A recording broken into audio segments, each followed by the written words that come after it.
You know, England's one of those places where everything feels connected. Trains everywhere, roads everywhere, towns practically tripping over each other.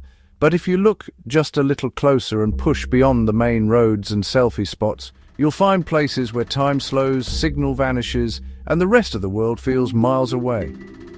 Today, I want to take you to 10 of England's most isolated spots. Real places, proper communities, and a few corners so quiet you almost wonder if they've slipped from the map. At number 10, Warleggan, Cornwall. Now, Cornwall's rural already, but Warleggan, it's on another level. Right on the edge of Bodmin Moor, it's all open hills and twisty lanes with fewer than 200 people calling it home. It only got mains electricity in the mid-1900s. Even now, it feels a bit off-grid.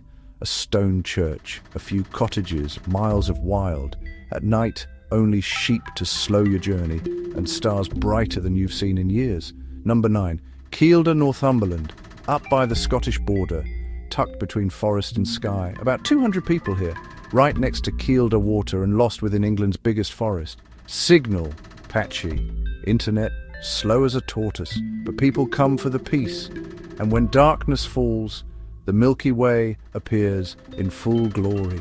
8, Alston, Cumbria, England's real-life snow globe. This is the highest market town in the country, over 1,000 feet up in the North Pennines. In winter, the snow can cut it off entirely. Still, over 1,000 hardy souls stay put. Cobbled streets, old houses, life at a gentler pace. Difficult, yeah, but full of character. 7, Low Newton by the sea, Northumberland. Here just arriving slows your breathing. Overlooking a windswept bay, seals on the sand, waves instead of cars. No supermarkets, no city bustle, just a cluster of cottages and a pub with a sea view. It's the perfect spot to do absolutely nothing and love it. 6, Dartmoor National Park, Devon. Dartmoor's wild, open and a tiny bit eerie. Walk for hours, see no one. The weather's fickle, mist rolls in, ancient stones stand watch. Despite being in the south, it feels remote, the sort of place that shrinks your worries and shows you how small you really are. 5, Messea Island, Essex. A one-road island, and twice a day that road vanishes beneath the tide. When the water covers the causeway, people don't panic, they just wait. 7,000 live here, so it's not deserted, but it feels set apart, calm, slow, and a world away from London. 4, Northumberland National Park, England's empty quarter, they call it, and I get why. Huge, wild, barely populated. Villages are rare, roads a little more than suggestions. At night, the sky's pitch black, the kind of darkness you can actually feel. 3, Bryher, Isles of Scilly. Bryher doesn't feel like England at all. Less than 100 people live here, and you need a flight, a ferry, and a boat to get there.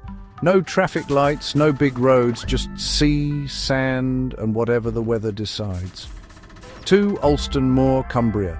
Around Alston, the moor is one of England's most remote inhabited spots. Winter bites hard, roads close, and life demands patience. But for those who stay, it isn't a prison, it's freedom. And finally, number 1, Rigg Moor, Yorkshire Dales. Deep in the Dales, more than 2 miles from the nearest road. No houses, no phone signal, just wind and bird song. Here, the silence is almost complete. Rigg Moor proves that even in a busy country, true wilderness survives. So, isolation in England hasn't vanished. It's just hiding, waiting for someone willing to slow down and really look. Thanks for joining me. If you enjoyed this journey, hit subscribe and tap the bell for more stories from England's quietest corners. Music